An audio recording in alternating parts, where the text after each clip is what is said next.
Over on Jaguar Gator 7, not only do we have an all-new episode of Dumb Decisions out, but we have a new video coming out tonight at 6 p.m. Eastern, where we talk about a controversy that happened at the 1981 World Series. Click the card in the upper right corner to watch. And now, on with our feature presentation. This matchup right here that you're watching is 4 years before the subject that's the main focus of this video. This game between the Dallas Cowboys and the Baltimore Colts took place on October 15th, 1972. And all things considered, it was rather uneventful, both from an on-the-field perspective and an off-the-field perspective. On the field, the game itself was never close. The Cowboys dominated by winning at 21-0, and outgained the Colts 390 to 175 in total yardage, more than doubling their output while recording 5 sacks and while scoring 3 touchdowns, with one coming on a 1-yard run by Calvin Hill, one coming on a 16-yard pass from Craig Morton to Calvin Hill, and one coming on a 44-yard pass from Craig Morton to Ron Sellers, who you can learn more about by clicking the card in the upper right corner.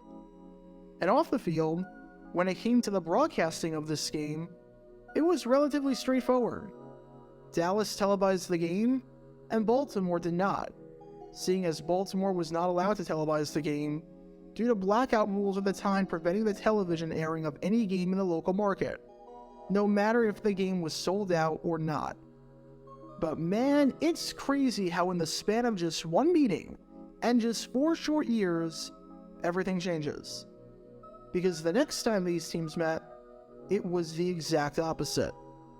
Unlike the last time, on the field, the game was highly competitive and was one of the better games of the entire season. Unlike the last time, the home station, due to a change in the rules that allowed for games to be shown locally, even if the team was at home, was technically allowed to show this game under the right set of circumstances. However, unlike last time, this game and this broadcast drew a ton of controversy, with the Cowboys receiving a ton of backlash for, in no uncertain terms, screwing NBC over and screwing their fans over. It's a controversy that nearly half a century later deserves to be remembered and talked about today, because it is a story about an absolutely bitter feud between the Peacock and America's team. Because this is the story behind the bizarre drama between NBC and the Dallas Cowboys. Before I talk about the incident in question, we need some context to understand the importance of this game, and in particular, the two teams playing. It's September 26, 1976. It's week 3 of the NFL season, and we have what might be, as of now, the game of the year on paper in this interconference rematch of Super Bowl V between the Baltimore Colts and the Dallas Cowboys. You can understand why this game was highly anticipated, and why NBC had its #1 crew of Kurt Gowdy and Don Meredith on the call, especially since this was the national doubleheader game.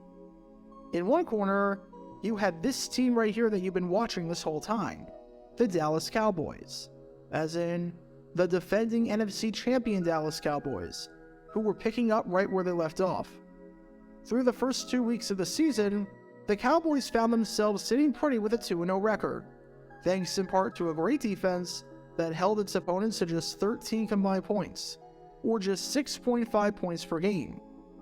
Through 2 weeks, thanks to a 27-7 win over the Philadelphia Eagles and a 24-6 win on the road over the New Orleans Saints, the Cowboys had the best defense in the NFL, and the second best defense in football, only behind the Houston Oilers, who allowed 3 points. And on top of that, they had the best offense in the NFC with their 51 points scored, and were one of just 6 teams in the league to be averaging over 25 points per game at this point. And while the Cowboys were undefeated and were an awfully good team, so was this team right here, the Baltimore Colts, for they were also 2-0 and were leading their division. Through their first 2 games, the Colts had the second best offense in all of football, having scored 55 points, ranking only behind the 59-point defending AFC champion Pittsburgh Steelers for first place. And the Colts were picking up right where they left off from their shocking AFC East championship season the year before. In total, you had two teams that were 10-4 the year before, and in their last 22 regular season games combined, had gone 20-2, winning an astonishingly high 91% of the time. No wonder this was the game of the week. No wonder this was the main event that everyone had been waiting for. On paper, this was shaping up to be a battle of the heavyweights, with the winner not only improving to 3-0, but possibly staking its claim as the number one team in football. Now that we know what was at stake on the field and why this game was so big, let's talk about the broadcast itself. NFL broadcast rules stipulated that the network broadcasting the game would be whatever network is affiliated with the road team, meaning that since this game was in Dallas, the Colts were the road team, the Colts played in the AFC, and NBC held the rights to broadcast AFC games, that NBC would be televising this battle. And NBC would be allowed to televise this game in Dallas, provided that the Cowboys sold this game out within 72 hours of kickoff. No sellout meant no game, and meant that NBC would have to show some other local programming during the 4 o'clock Eastern hour. Now, the bad news for NBC was that with the deadline approaching at 3 p.m. on Thursday, the status of this game was still up in the air, as there were still 2,000 tickets left available. The Cowboys couldn't lift the blackout just yet. However, the good news was that 2,000 tickets, in the grand scheme of things, isn't a lot, especially considering the magnitude of this game, and especially considering the fact that ticket sales increase exponentially as we draw closer to game time. So even though the game wasn't sold out just yet, it was looking incredibly likely that it would be. And sure enough, that Thursday morning, the news was good. There were no tickets left to sell at the Cowboys ticket office at Texas Stadium. The game, for all intents and purposes, was sold out, and the game could be televised in the Dallas-Fort Worth area.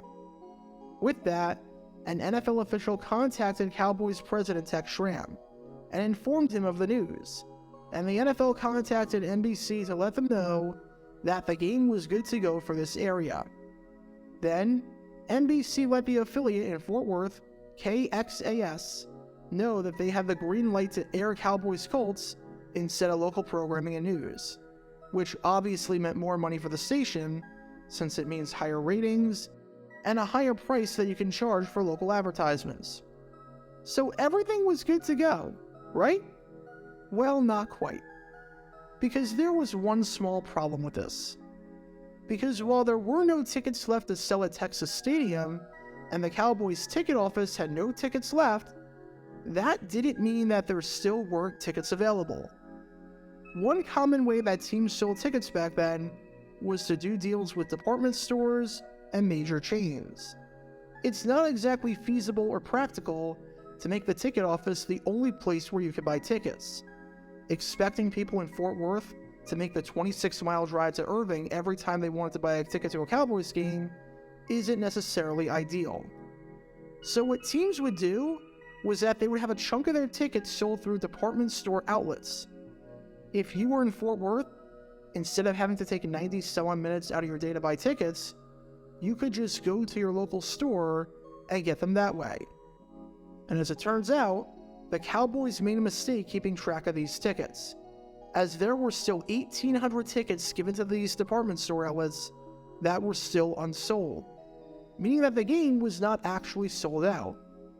And Tex Schramm was very adamant about the fact that if the game was not sold out, he was not going to lift the blackout. No ifs, ands, or buts. His reasoning was very similar to that of a ton of other owners at the time, and the concerns were valid. If presented with the option to watch the game on TV or watch it in the stadium, where you have to pay for parking, take up your entire day, and have to pay for food and alcohol while dealing with drunken idiots and potentially not great sightlines, you'll watch it on TV, and most people will do the same. In 1973, attendance was down immediately after the blackout rules were changed so that you could watch a game at home if it was a sellout. And that was not a coincidence. The fewer people in the stadium and the more people no-showing so that they can stay at home and watch it on TV the less money the team makes. So despite the fact that the Cowboys announced a sellout and the blackout had to be lifted, Schramm said to NBC and the NFL, "Change of plans. It's not sold out. You have to black out the game." Now, as much as this stinks for NBC, you might be asking the obvious question. Why doesn't NBC just take the financial hit and buy the tickets themselves? Sure, having to buy 1,800 tickets at face value is not ideal, and no one's denying that. That's a pretty hefty sum of money to pay.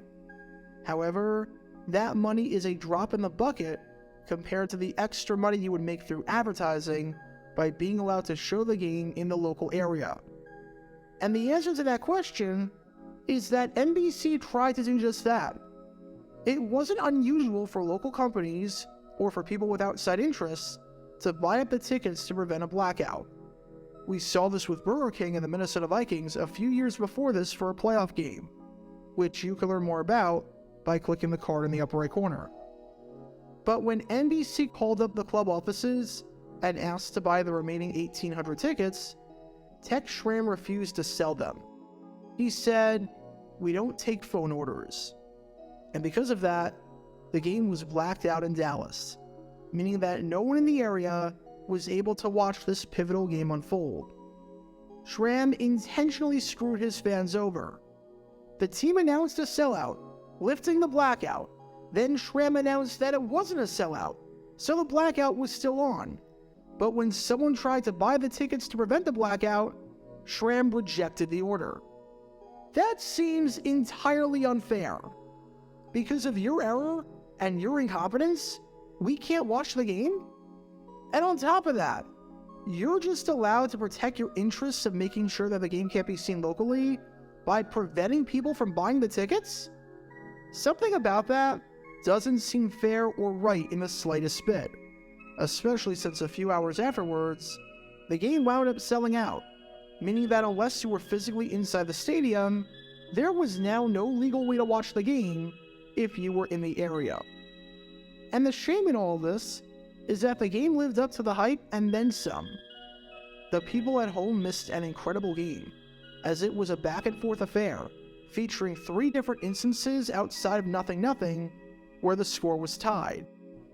The Cowboys eventually prevailed by winning at 30-27 on a 32-yard field goal by Efrain Herrera with 3 seconds left.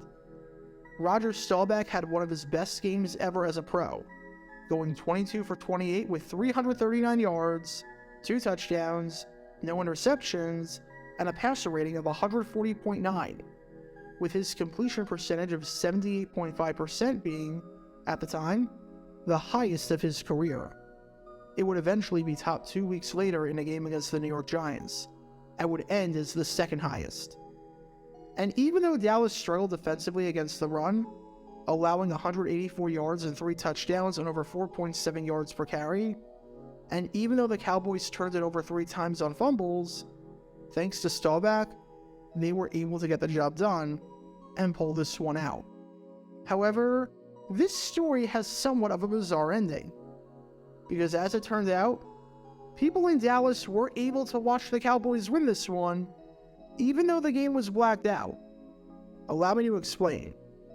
From 4 o'clock to 7 o'clock Eastern, each NBC station across the country is showing something locally, so it varies from station to station. The NBC affiliate in Dallas, for instance, had to show local programming, since this game was blacked out. But at 7 o'clock Eastern, the local station cuts into the network and the national feed, so that Wonderful World of Disney can be shown. The only problem? This Cowboys Colts game ran long, so at 7 o'clock Eastern, it was still on. And because the Cowboys Colts game was the national game being shown across the entire country, if you were watching NBC in Dallas, despite the blackout, you were able to get the end of this game past 7 o'clock Eastern. As Schramm explained upon hearing this, in these situations, the local station has nothing to fill with because the entire network is receiving the football game. So in a weird way, everyone turned out happy, I guess. Schramm got his wish of keeping the blackout, and Cowboys fans still got to see their team win, whether they were in the stadium or watching it at home on TV. But this bizarre ending doesn't change the fact that NBC was absolutely livid about this entire situation. They got screwed over by trying to show the game, and essentially getting denied by the Cowboys from doing so because the Cowboys didn't want to let it happen. Because in 1976, while America's team was being shown across America, thanks to a bitter feud between NBC and the Dallas Cowboys, it wasn't being shown in Dallas, and wasn't being shown deep in the heart of Texas. Get your official Jaguar Gator 9 merchandise by going to jj9shop.com, and be sure to like and subscribe, as it really helps the channel out a lot. Join me every Wednesday night where we'll play NFL Trivia for cash prizes at 9 p.m. Eastern over on Twitch. To learn more about the history of college football, subscribe to Jaguar Gator 8. To learn more about the history of Major League Baseball, subscribe to Jaguar Gator 7. Also, special thanks to all of our Patreon supporters for helping out the channel. Your support is greatly appreciated. See how you can become a patron and request future video topics in the description below.